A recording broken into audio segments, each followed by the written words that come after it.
有網友點名要聽鍾偉明嘅生平，回顧鍾偉明嘅生平，即係回顧香港廣播史，同時亦回顧咗香港重要嘅歷史。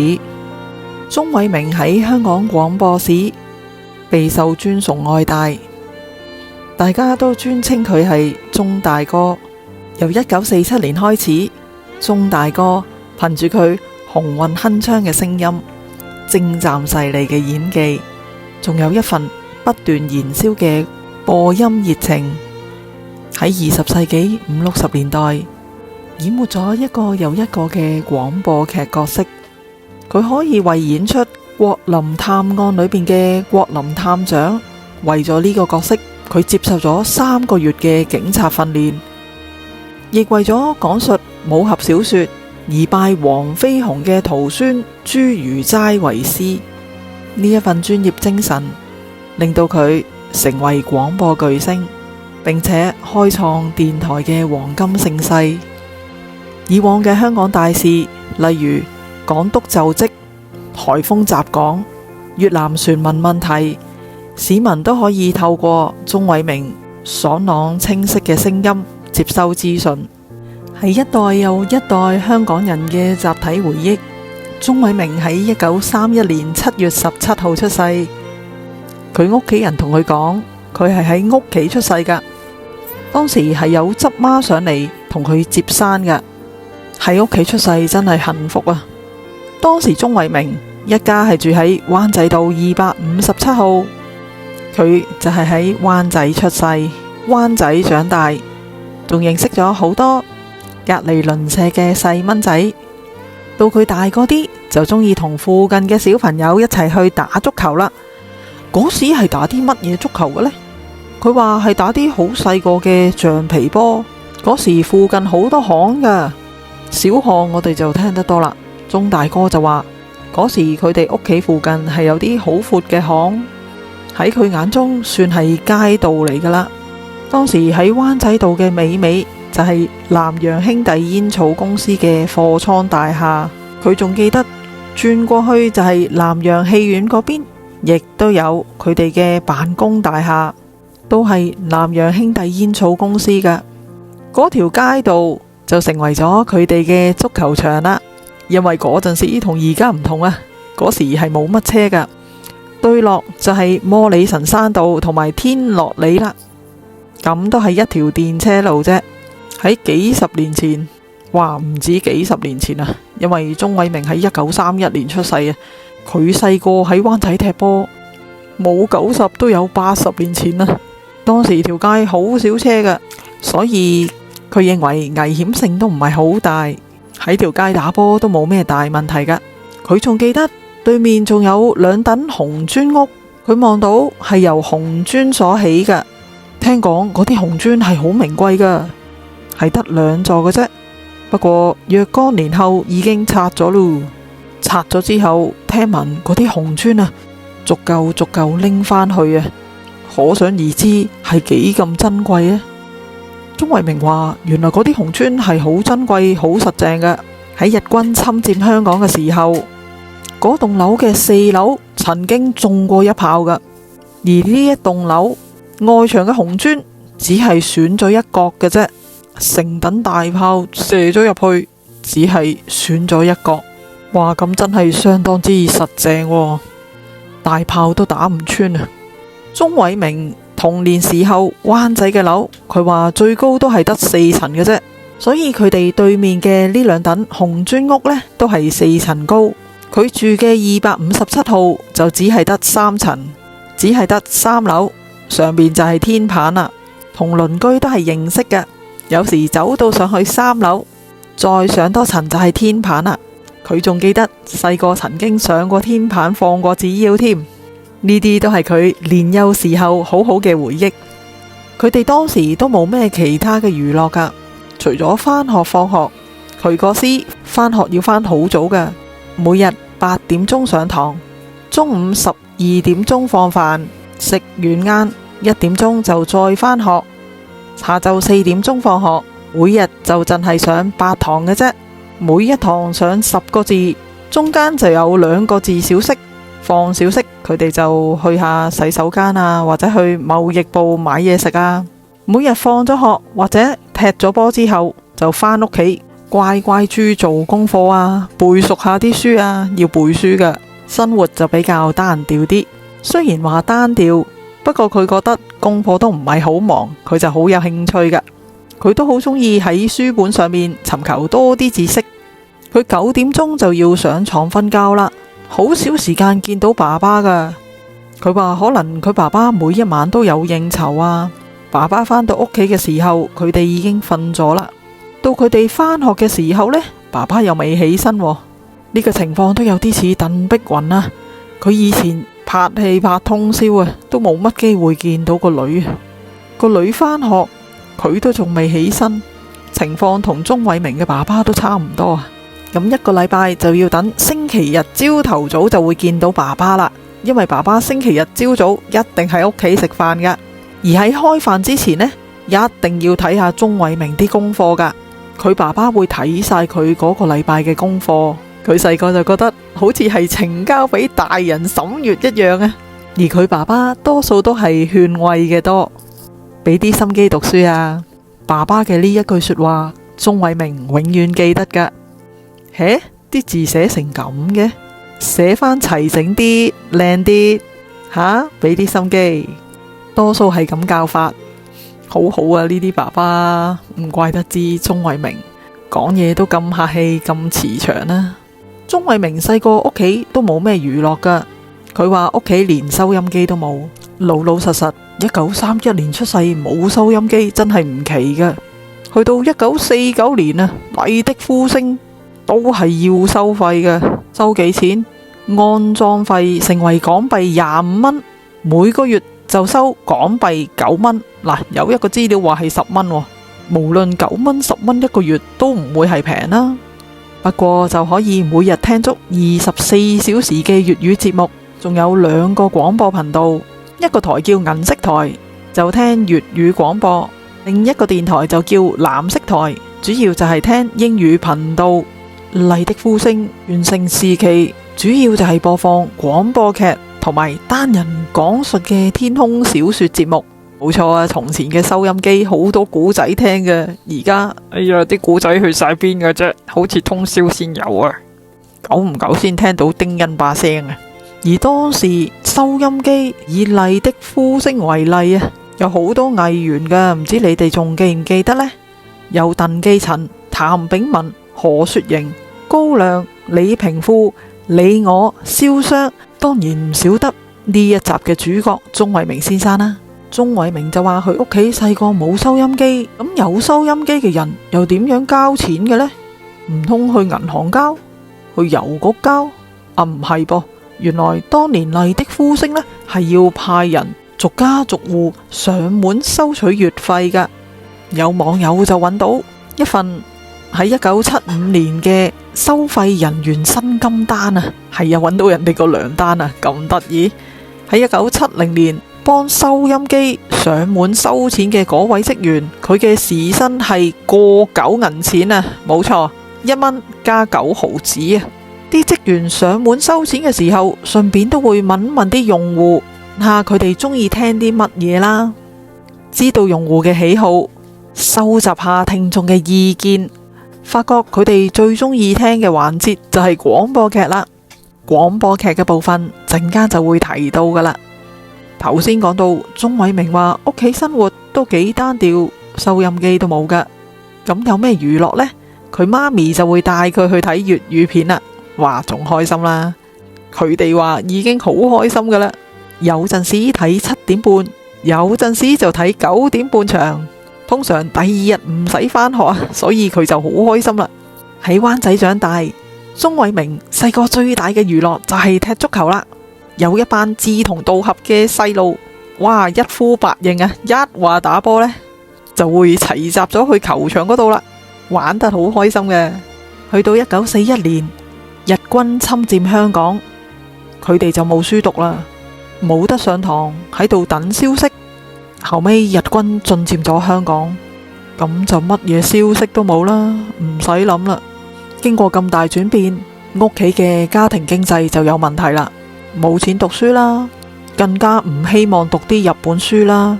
嗰陣時有民族意識，我點解要讀你啲書啊？其次亦交唔到學費，咁就變咗冇書讀。鍾偉明就攞返舊底讀過啲書攞嚟當溫習啦，真係好乖啊，好珍惜書本啊，真係好尊敬從前每一個人㗎。幾冇機會讀書，幾冇錢交學費，佢一有機會就會睇書啊，甚至喺報紙上邊學中文字、學英文字，望見個英文唔識讀，佢都會寫個中文拼音，務求去學識每一個字㗎。好學不倦，了解到知識就係力量啦。後嚟有啲朋友送咗幾本中國嘅古典文學俾鍾偉明，例如《水滸傳》啊、《紅樓夢》啊、《西遊記》等等。第一次睇嘅時候都冇咩特別㗎，就知道《西遊記》有個故事係咁咯。之後再翻睇，哇，先至嗒得真嗰本書嘅內容啊，就覺得好吸引啦。後嚟屋企嘅經濟越嚟越有問題啦，鍾偉明都逼住要出去做童工啦。鍾偉明係屋企嘅大仔，佢話做大仔有好彩又唔好彩啦。不過喺咁嘅情況底下，就梗係唔好彩啦。出去做童工，揾啲錢幫補下家用，之後辛辛苦苦，總算係捱過咗嗰3年零8個月啊！嗰陣時係好苦噶啦，食又食唔飽，要食好多嗰啲雜糧啊、番薯藤啊。嗰陣時最特別嘅係乜嘢呢？就係哇！如果嗰餐係食飯呢，就真係歡喜到不得了啊！哇！一煲好飯嗰陣時呢，裝咗一大碗出嚟呢。鍾偉明仲記得佢揸住碗飯啊，喺中間呢篤個窿啊，然後呢就加一大殼豬油啊，同埋豉油啊，就撈埋碗飯啊！哇，食得佢津津有味啊！而家就話食豬油唔好啫，嗰陣時嗰啲豬油啊，都唔知幾香啊！查實食豬油唔一定唔好嘅，睇下同乜嘢比較嘅啫，冇得食喎，梗係食啦。當時3年零8個月，仲要食好多木薯粉啊！有冇朋友都經歷過呢？3年零8個月打仗嗰時，大家有冇得食啊？係食啲咩嘅呢？那是一段悲慘的歷史啊！特別係細蚊仔啊，細個最開心就係食嘢噶啦，冇得食當然係淒涼啦。仲撞正係發育時期啊，不過捱過咗打仗，仲可以留得青山在，執翻條命冇掛老襯都要還神啊！打完仗之後，佢就可以讀返書啦。到佢返學校去讀6年班嗰陣時，就覺得咦，啲程度太淺啦，啲嘢都讀過晒啦。於是乎佢就睇報紙，見到有招聘廣告，就係學做電影噶。佢嗰陣時喺學校都係做戲劇嘅，所以對戲劇一路都有向往嘅心情。於是就吸引咗佢去報名啦，希望可以闖一番新血路啊嘛。嗰間就係山粵演員養成所啦，係由無畏導演關雲清老師喺復原之後創辦噶，宗旨係培養有志從事電影業嘅年青人。嗰陣時喺旺角上堂，鍾偉明話：自己都係一個大鄉里啊，如果唔係報咗個課程，都唔會過海啊。佢仲記得第一次坐船過去九龍報名，上咗船仲問人：請問你旺角喺邊度啊？對方個人都覺得好愕然啊。呢度就係旺角咯，嗰度就係廣華街1號光明片場。報咗名之後，佢哋就喺度上堂啦。佢就有機會涉獵電影嘅製作。除咗上堂之外，關雲清老師都好關心鍾偉明噶，循循善誘去教導佢，同佢講：如果有志從事演員之外，例如導演嘅工作，咁就要由場記開始啦。由做場記開始學習，咁就俾咗個機會佢去做場記嘅工作。佢喺唔少嘅電影裏邊做過場記嘅工作，拍咗好多套戲之後，佢喺一個偶然嘅機會參加咗播音工作，咁就估唔到呢，入咗行。佢話可以講呢一生都係為廣播服務，為廣播工作。有朋友想知道日軍轟炸香港期間灣仔嘅情況係點？鍾偉明話佢先父喺灣仔聯發街永光印務館工作，嗰間廠係由佢舅公同埋表叔一齊開噶。佢爸爸早年亦都佔咗部分嘅股份，所以打仗嘅時候都喺印務館嗰度幫手。記得有一次警報響起，話民軍戰機嚟轟炸啦。警報解除之後，有消息話灣仔被夷為平地啊！年紀細細嘅鍾偉明同佢媽咪一聽到消息，即刻嚇到魂飛魄散啊！因為佢爸爸工作嘅地方就係喺聯發街啦，近住灣仔大佛口附近。佢媽媽即刻帶住鍾偉明趕到去現場睇睇咩情況啦。由於當時都冇交通工具，佢哋就逼住坐11號巴士啊，自己兩隻腳咁樣由灣仔到尾行到去大佛口啦。當時經過修頓球場，個路程都幾遠噶。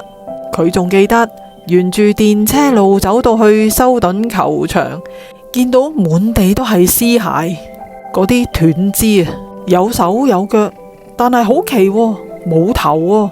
好奇怪，嗰啲屍體冚唪唥都好似撈過黃泥咁嘅。佢同佢媽咪就要攬過啲屍體向前行啊，跟住電車路一路咁樣行到去聯發街。一去到聯發街，哇！佢同佢媽咪真係攬住喊啊！點解呢？因為見到聯發街口有個好深嘅窿啊，即係嗰度中咗炸彈啊！因為佢爸爸嘅永光印務館就喺街尾啊。於是乎，佢哋就喺街上面左閃右避，由街頭捐到去街尾。一去到門口就即刻嗌佢爸爸個名，冇人應，冇人應，靜英英，但係仍然死心不息，係咁嗌，一路嗌，嗌到卒之呢，聽到有聲啦。原來佢哋匿埋喺嗰啲石板嗰度，因為嗰陣時係石印嘅，咁就好多一嚿一嚿嘅石，佢哋就將啲石砌起佢，當咗嗰度係防空洞咁樣。原來佢哋匿晒喺裏邊，一見到爸爸冇事，當堂放心。呢個係鍾偉明對戰爭最深刻嘅回憶。原來聽講民軍本來係炸嗰個海軍船澳嘅，可能有差誤啦，所以個炸彈就落咗喺灣仔個區度啦。灣仔區裏邊好多屋都冧晒。呢個係鍾偉明好深刻、好深刻嘅印象。鍾偉明11歲加入山月影業公司開始做場記，之後仲學埋電影編導工作。喺同一時間，亦都跟隨同濟中學嘅學生艾文、呂啟文等等演埋話劇。喺1947年參與咗香港電台第一個廣播劇嘅作品《復活的玫瑰》。喺52年，鍾偉明加入咗麗的呼聲，擔任節目編導。除咗參與拍攝電影嘅工作，業餘嘅時候亦都會做埋廣播劇。慢慢因為播音嘅工作大增啊，佢都好難兼顧，最終佢就揀咗播音嘅工作，全職成為播音人啦。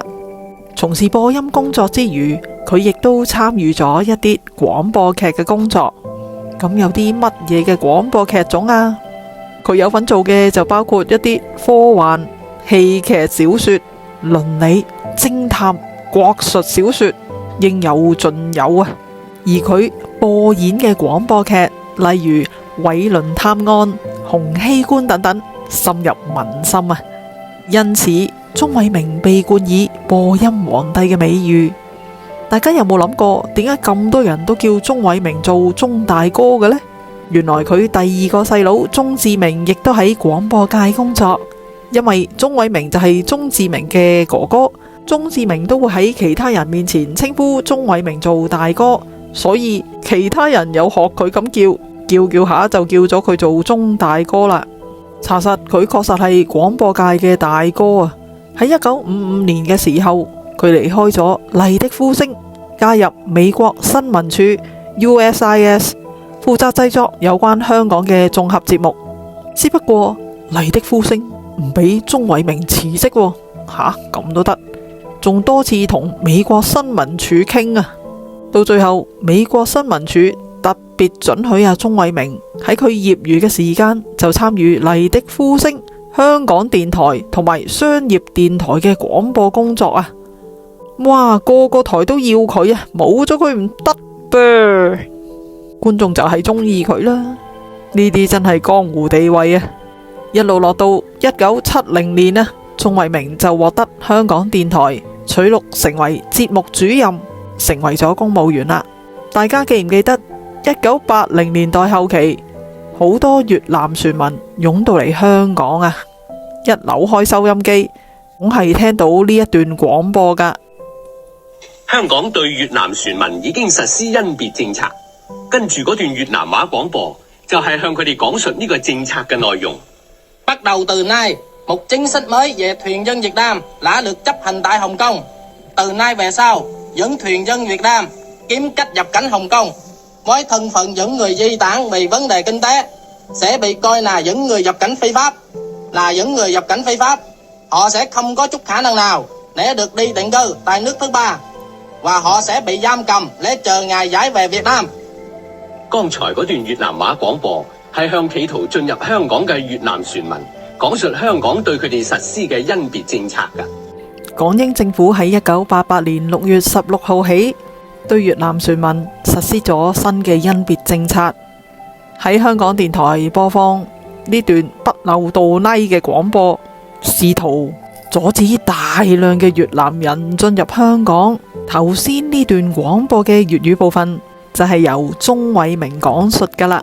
講到鍾偉明咁深入民心，係由佢嘅廣播劇開始。佢話當年一個禮拜要製作52個廣播劇，乜嘢劇種都有嘅，古今中外樣樣都有。當年好多工廠喺觀塘噶，工人呢就要聽某一個節目，如果個廠商唔俾佢聽嘅話呢，佢就即刻轉工。話電台廣播節目影響力非凡啊！佢曾經為咗演活國林探長嘅角色，為咗了解警務人員嘅工作，鍾偉明就去咗做輔警。到講國術小說嘅時候，一得閒就去揾國術師傅。鍾偉明佢話自己真係唔識噶嘛，一有時間師傅就會講俾佢聽呢一點手係叫做咩名嘅，點樣出手，對方就點樣贏㗎，係有咩名堂，咁佢就冚唪唥記低佢，變咗喺廣播嘅時候，佢講出嚟就似模似樣啦，個個以為佢都唔知幾打得㗎。前廣播處長張敏儀話，佢從來未曾見過，所有認識嘅人都冇見過鍾偉明發脾氣㗎，佢可以容忍一啲好傻嘅人問佢一啲好傻嘅嘢，佢都依然好有耐性咁樣去回答㗎。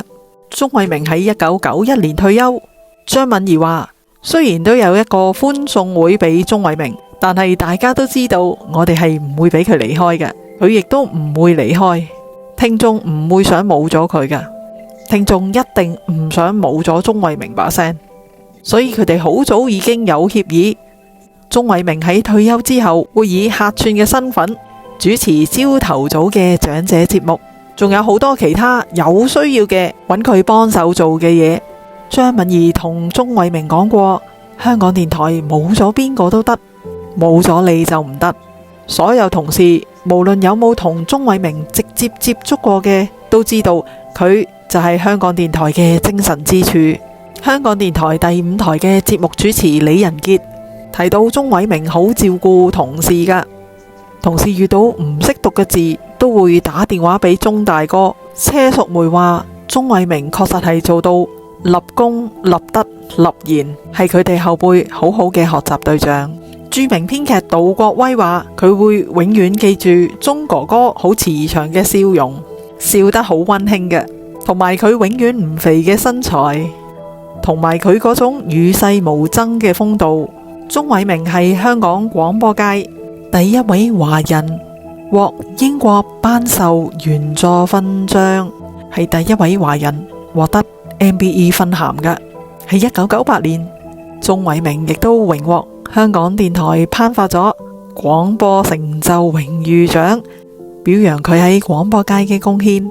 網友 Linda 就分享一則報紙啊，《華僑日報》1956年7月14日啊，報道鍾偉明原來原名叫做鍾福康，係同濟中學英文部高材生，在校時沉靜寡言，性好戲劇，對文學修養亦佳。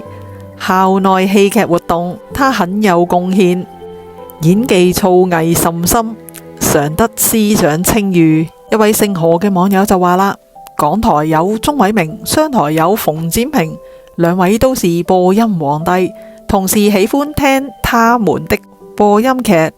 Amy 亮話，鍾先生字正腔圓，聲線不溫不火，好中意聽佢嘅節目。喺2009年11月，鍾偉明搭地鐵返香港電台，喺返工途中突然間喺列車車廂暈倒，雖然有位護士在場即刻為佢急救，不過送到去廣華醫院搶救之後，終告不治，享年78歲。早晨，各位親愛嘅朋友，各位親愛嘅長者，我係鍾偉明，歡迎你收聽每逢星期日早上7點到9點嘅重拍之聲節目。我哋今日嘅節目呢，同往時一樣，有粵語流行曲，有故事，有國語時曲。鍾偉明喺離世之前，依然喺香港電台第5台為節目重拍之聲、戲曲天地、香港暖流等等嘅長者節目做主持，亦喺每朝早5點到6點半為大家主持清晨爽利。各位聽眾請留意，喺上午6點15分改掛10號颱風信號。點不知就喺呢時候，佢覺得後邊有陣風，哇！即係閃。